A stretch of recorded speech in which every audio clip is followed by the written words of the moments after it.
लालू जी सत्ता से जाने लगे तो कहा ही मेरी अनपढ़ बीवी है, इनको बिहार का मुख्यमंत्री बना दो, इनको आरक्षण दे दिया। फिर कहा मेरा ये बेटा क्रिकेट खेलता है, पढ़ने वढ़ने से कोई मतलब नहीं है, इसको बिहार का उप मुख्यमंत्री बना दो। दूसरा आरक्षण उसको दिया और तीसरा आरक्षण किसको दिया? कहा ये मेरा बेटा है, इसको कोई मतलब नहीं है गौ दुनिया से, ये हरे कृष्ण हरे राम वाला है, इसको उठाकर मंत्री बना दिया।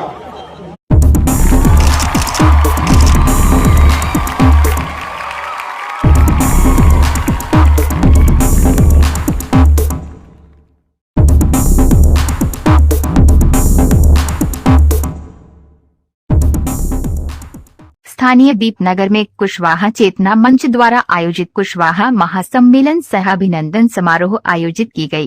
कार्यक्रम में उप मुख्यमंत्री सह भाजपा के प्रदेश अध्यक्ष सम्राट चौधरी शहीद जगदेव बाबू की जयंती में शामिल हुए, जहां कुशवाहा समाज के लोगों ने उनका जोरदार अभिनंदन किया गया। इस मौके पर सम्राट चौधरी ने कहा कि बिहार में शराब माफिया, बालू माफिया एवं भूमाफिया के लिए कोई जगह नहीं है, या तो नेपाल भागे नहीं तो गया में होगा पिंडदान। उन्होंने राजद पर हमला बोलते हुए कहा कि आरक्षण के नाम पर लालू सिर्फ अपने परिवार को आरक्षण दिया, पिछड़ा अति पिछड़ा के लोगों के साथ सिर्फ खेल खेला है। उन्होंने कहा कि अब मौका आ गया है कि मौर्य वंश को ऊंचाई तक ले जाएं, इसलिए सभी कुशवाहा समाज के लोग एकजुट होकर अपने नेता के नेतृत्व में मतदान जरूर करें। इस मौके पर बिहार शरीफ के विधायक डॉक्टर सुनील कुमार ने कहा कि प्रधानमंत्री नरेंद्र मोदी के नेतृत्व में आगे बढ़ रहा है। उन्होंने कहा कि बिहार में एनडीए की सरकार बनने के बाद विकास की गति में तेजी आएगी। कुशवाहा चेतना मंच के संयोजक राजेश कुशवाहा ने कार्यक्रम की सफलता पर खुशी जाहिर करते हुए कहा कि समय अभाव के बाद भी उप मुख्यमंत्री को आने से कार्यक्रम में 4 चांद लग गया। कार्यक्रम का संचालन प्रोफेसर संजय कुमार ने किया। इस दौरान महाभोज का भी आयोजन किया गया। सभा को संबोधित करने वालों में डॉक्टर दीनानाथ वर्मा, डॉक्टर संध्या Sinha, doctor देवराजेश, doctor Chandeshwar Prasad, doctor Ajay Kumar, doctor Vipin Kumar Sinha समेत अन्य लोग शामिल थे। उन्होंने ये भी कहा कि बिहार में अब विकास की गंगा बहेगी। इस मौके पर रितेश कुशवाहा, संजय कुशवाहा, विपिन कुमार समेत कुशवाहा समाज के नेता सहित हजारों की संख्या में समाज के लोग शामिल थे। जगदेव प्रसाद जी ने नारा दिया था, 100 में 90 शोषित है, 90 भाग हमारा, 10 का शासन नहीं चलेगा। और आप सोचिए आज से 50 साल पहले हम कितने पीछे होंगे कि जगदेव प्रसाद जी ने नारा दिया, वो सिर्फ हमारे लिए नहीं था, हमारे लिए नहीं था, 90% लोगों के लिए था। और बिहार में जिस तरह की अराजकता रही होगी, ठीक कहा, कांग्रेस पार्टी ने जिस तरह हत्या करवाया, कांग्रेस पार्टी जो हुकूमत में थी उसने गोली मरवाने का काम किया। एक एक बात को याद रखना है साथियों। और आज भी मैं तो बड़ा स्पष्ट तौर पर कहता हूं, 75 वर्ष हो गए आजादी के। जगदेव प्रसाद जी के खून को, शहादत को भी 50 वर्ष से अधिक हो गए, लेकिन आज भी समाज में सामंत रूपी लोग बैठे हैं और इस सामंत रूपी बैठे हुए लोगों को यदि खत्म करना है तो लोकतंत्र के माध्यम से उनको उठाकर फेंकना होगा साथियों। ये जनता की ताकत होती है, क्योंकि हम तो वोट देते हैं तब भी कहते भी नहीं है कि वोट दे रहे हैं। हम ऐसे समाज से लोग आते हैं, हम तो आपसे यही आग्रह करेंगे, अरे गारंटर खोजो। चुनाव में जब वोट डालते हैं तो डॉक्टर सुनील जी को बुलाते हैं, नहीं ना बुलाते हैं, यही बुलाइए। देखिए जिन लोगों ने अपना गारंटर तय कर लिया, वो टॉप क्लास के सत्ता तक पहुंचने में उसको धरती पर कोई नहीं रोक सकता। आप जिले में आप स्वतंत्र तो हो, जिले में आप जब कोई डिसीजन लेते हो तो डॉक्टर सुनील जी को जरूर पूछो, क्योंकि मैं भी जगदेव प्रसाद के खून से आता हूं साहब, और आप भी जगदेव प्रसाद के खून से। एक ने शहादत किया था, दूसरे ने आंदोलन किया, और ये तीसरा भाई बेटा आपका बेटा है जो सत्ता तक आपको पहुंचाने का काम। कोई सोचना नहीं है, लेकिन राजनीति तो आपके हाथों में तय है। आज आप घर में खाना खाते हैं, दूसरा लोग दूध में पानी मिला देता है, बेच देता है, और आप जो है काना वाला बैगन काट के खा लेते हैं, अच्छा वाला बेच देते हैं। तो साथियों, बदलना पड़ेगा। ये यदि बिहार पर राज करना है, देश पर राज करना है, तो आपको बदलना पड़ेगा। घर से सिर्फ आंदोलन नहीं खड़े हो सकते। साल में एक बार जगदेव जयंती मनाने से काम नहीं चलेगा। सत्ता का संघर्ष करना पड़ेगा, एक एक दिन घर से निकलना पड़ेगा, और राजनीतिक क्षेत्र में भी काम करना पड़ेगा। आप जब घर से निकलते हो तो घर में खाना तो जरूर खाए, लेकिन चाय मत पियो। आप घर से बाहर निकलिए और राजगीर चौक जाइए, बिहार शरीफ जाइए, ये जो खाजा मिलता है सिलाओ जाइए, और वहां बैठ कर कहिए, इस बार जिसको ये समाज वोट देगा वही बिहार के मुख्यमंत्री के पद पर। साथियों, संघर्ष आपको करना है। देखिए, आपको गलतफहमी हो जाती है कि मंच पर बैठा हुआ व्यक्ति तय करेगा कि हम कहाँ जाएंगे।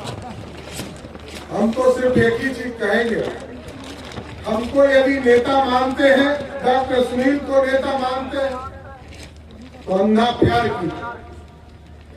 आप जब खेत में कीटनाशक दवाई डालते हैं तो हम पूछने जाते हैं कि कितना दवाई डाले, कितना पानी डाले। तो राजनीति में हम लोग को तय करने दीजिए, किससे दोस्ती कर रहे हैं, किससे दुश्मनी कर रहे हैं। ये दोस्ती हमको तय करनी है, क्योंकि सत्ता तक आपको ले जाना है। और एक बार यदि गाड़ी खुल गई साथियों, तो 20 साल तक इंतजार भी करना पड़ेगा। यदि लोकतंत्र में चाहते हैं बिहार को स्थापित करना है, सुंदर बिहार बनाना है।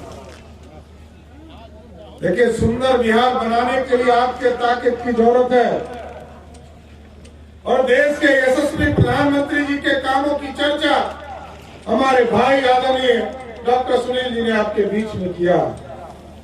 हम साथियों जिस पार्टी में हम हैं, हम और डॉक्टर सुनील साहब, आप सोचिए, मेरे को पार्टी ने विरोधी दल का नेता भी बनाया, पार्टी का अध्यक्ष भी बनाया, और आज पार्टी का सबसे बड़ा नेता भी सम्राट चौधरी को बनाया। आज यदि उप मुख्यमंत्री में हूं तो देश के यशस्वी प्रधानमंत्री नरेंद्र मोदी जी के सहयोग से हूं साथियों, इसलिए ये दिन भी याद रखना है।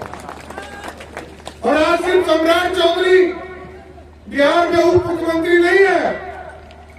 आप सोचिए, उत्तर प्रदेश में केशव मौर्य जी है, राजस्थान में दिया सिंह कुशवाहा मौर्य जो वहां की उप मुख्यमंत्री है। कल तक तो कोई राजा या उपराजा भी हमको नहीं माना। आज भाजपा ने 3 स्टेट में हमारे लोगों को उपराजा बना दिया, और 2 प्रदेश में, मैं यहाँ बिहार में और मध्य आपको हरियाणा में, 2 प्रदेश में हम लोग अध्यक्ष हैं साथी।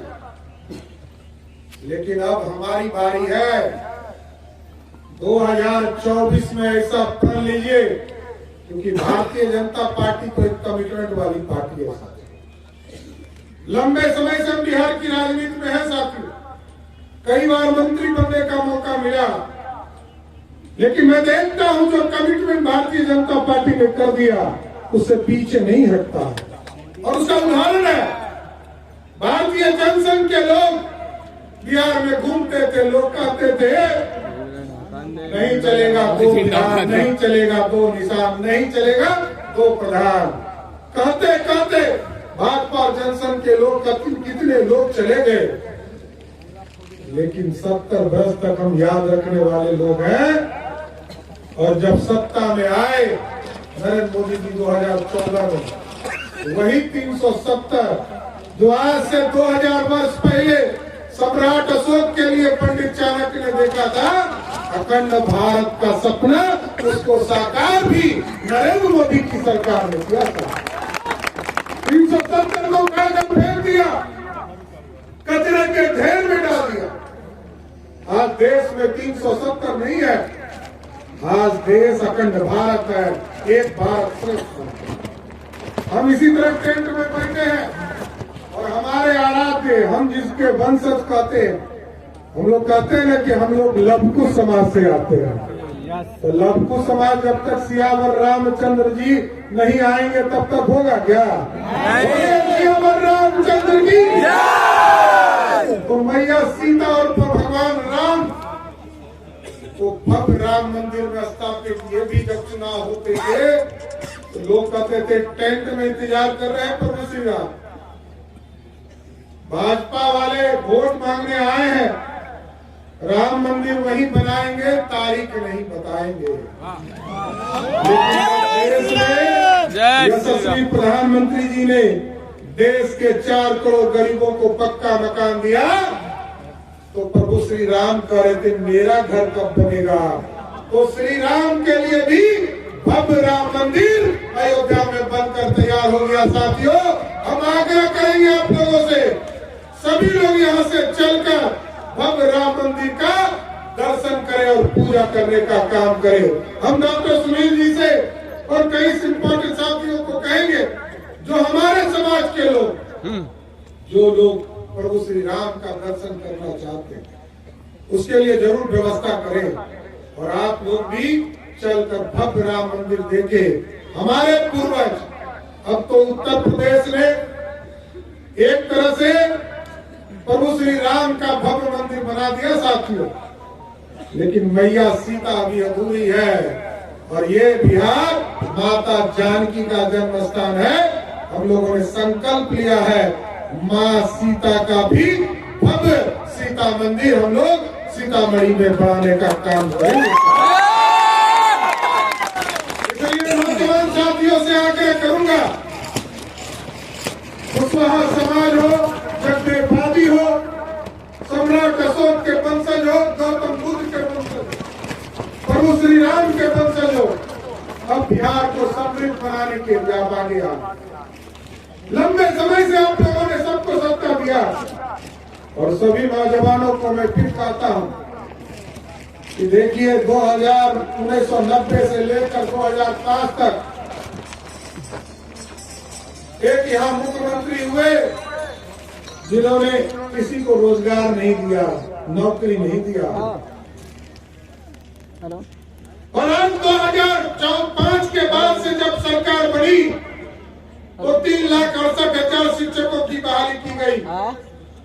और जब 2020 में, क्योंकि हमारा कमिटमेंट था कि नीतीश कुमार जी के नेतृत्व में हम बिहार में सरकार बनाएंगे, और हम लोगों ने बनाया भी।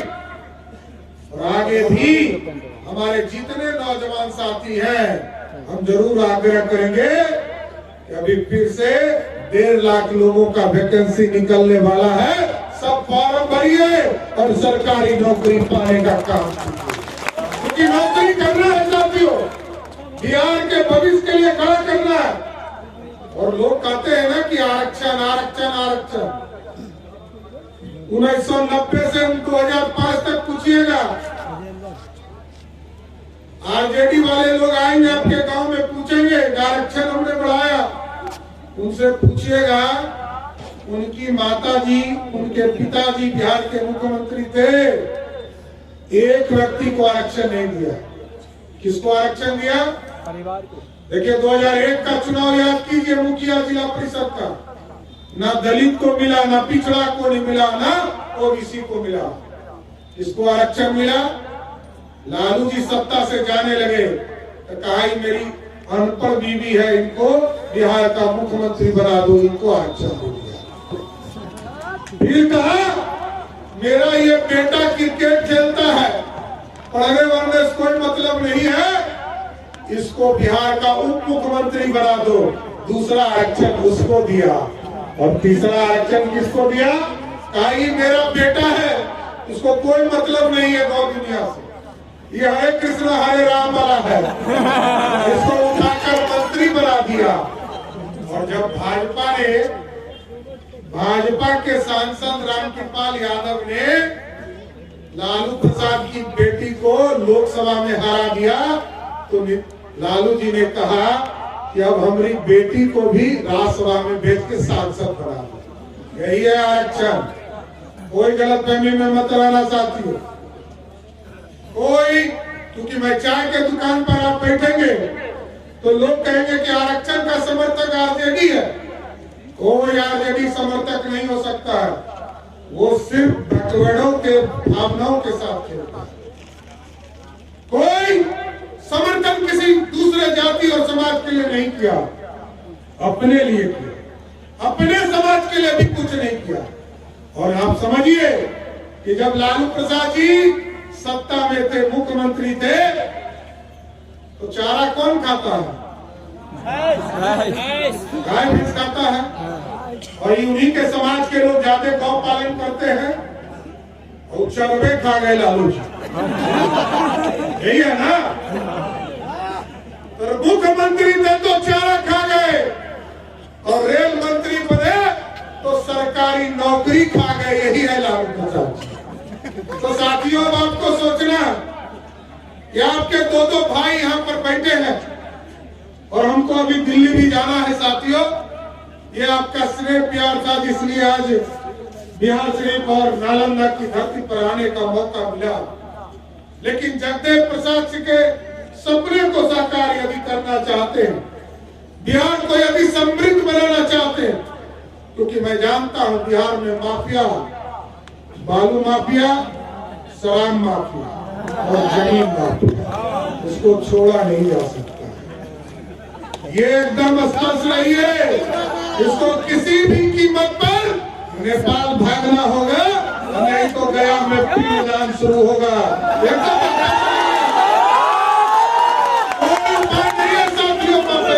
बुलडोजर पावा जिंदाबाद। माफिया किसी भी जाति धर्म के हो, क्योंकि हमारे जात में तो माफिया होता ही नहीं। तो इतना सीधा है कि फोटो दे देगा, बतेबो निकलेगा काटते। लेकिन साथियों, बताना है, ध्यान रखिए, कोई कुछ नहीं कर सकता है। किसी कुशवाहा के बेटा को यदि किसी ने छू दिया, सम्राट चौधरी का कतरा कतरा खून आपके लिए समर्पित।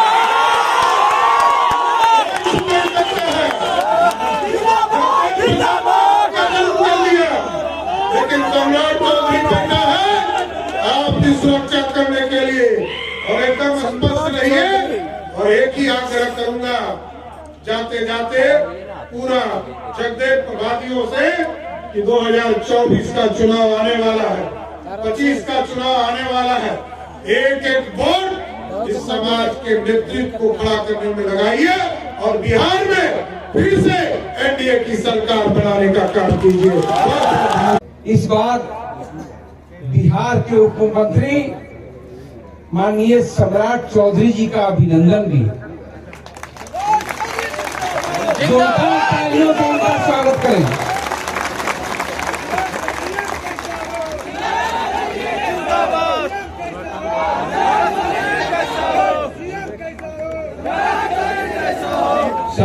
अपनी बात को शुरू करने से पहले मैं ऋग्वेद की 2 पंक्तियां सुनाना चाहता हूं। हिंद बहा शोदरा सर्वे न हिंद पतितो भवैते मम दीक्षा हिंदुत्व रक्षा मम मंत्र समानता। ये जो श्लोक है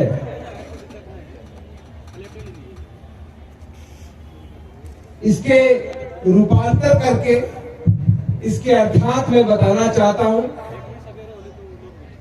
हिंदू का सभी वर्ग सहोदर भाई है। हिंदू कभी पतित नहीं होता।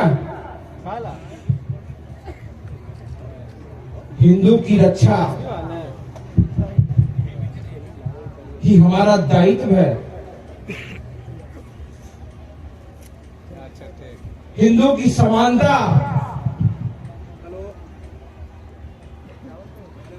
कार्य करने की शैली है। इस सिद्धांत को लेकर हमारे श्रेष्ठ स्वर्गीय जगदेव आउट चले थे। गरीबों, शोषितों, वंचितों के आशा की किरण थे। 1970 में एक इतिहासकार रूस से आए थे। जब उनसे पूछा कि अगर आपको प्रधानमंत्री बना दिया जाए तो आप क्या करेंगे, उन्होंने कहा गरीबों, दलितों, शोषितों के हक हुकूक की रक्षा करूंगा। जब वो प्रधानमंत्री बने तो सबसे पहले योजना लाई जनधन योजना। जब उन्होंने जनधन योजना लाया तो कांग्रेस पार्टी के लोगों ने कहा कि बैंक में खाते खोलने से देश का विकास होगा क्या। लेकिन उनको मालूम नहीं था कि हमारे प्रधानमंत्री का चिंता भविष्य का था, भ्रष्टाचार पर वार करना था। आपको याद होगा पहले इंदिरा आवास में पैसे मिलते थे, 50,000 का चेक लेने के लिए कभी बीडीओ ऑफिस में, कभी मुखिया जी के यहाँ हाथ जोड़ के खड़े रहते। अब किसी के यहाँ जाने की जरूरत नहीं है, डायरेक्ट ट्रांसफर होता है ना। तो ये जलवा किसी ने दिखाया तो गरीब का बेटा नरेंद्र मोदी ने दिखाया। दूसरी योजना उन्होंने लाई, दिल्ली में उन्होंने झाड़ू पकड़ा, स्वच्छता अभियान चलाया। 67 वर्ष बाद आजादी के नरेंद्र मोदी के नेतृत्व में सरकार बनी थी। इतने दिनों में किसी सरकार ने हमारी माताओं बहनों का सुध नहीं लिया था, लेकिन ये गरीब का बेटा ने उसी योजना के अंतर्गत 10 करोड़ से ज्यादा महिलाओं के लिए शौचालय बनवाए। डॉक्टर सुनील के आशीर्वाद से, उनके बदौलत में यहाँ तक हूं। मैं बड़े भाई सम्राट भैया को धन्यवाद देता हूं। भाजपा के एक साधारण कार्यकर्ता को इतने बड़े जिले का प्रभारी बना दिया। मित्रों, मैं उनका हार्दिक अभिनंदन और स्वागत करता हूं। मित्रों,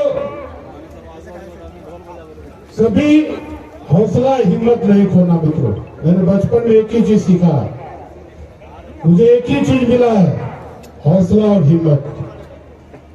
मैं जहां भी पैर रखा बचपन से आज तक आपके सहयोग आशीर्वाद से, माननीय विधायक डॉक्टर सुनील कुमार जी के आशीर्वाद से आज तक कभी मेरा कदम पीछे नहीं हटा। मित्रों,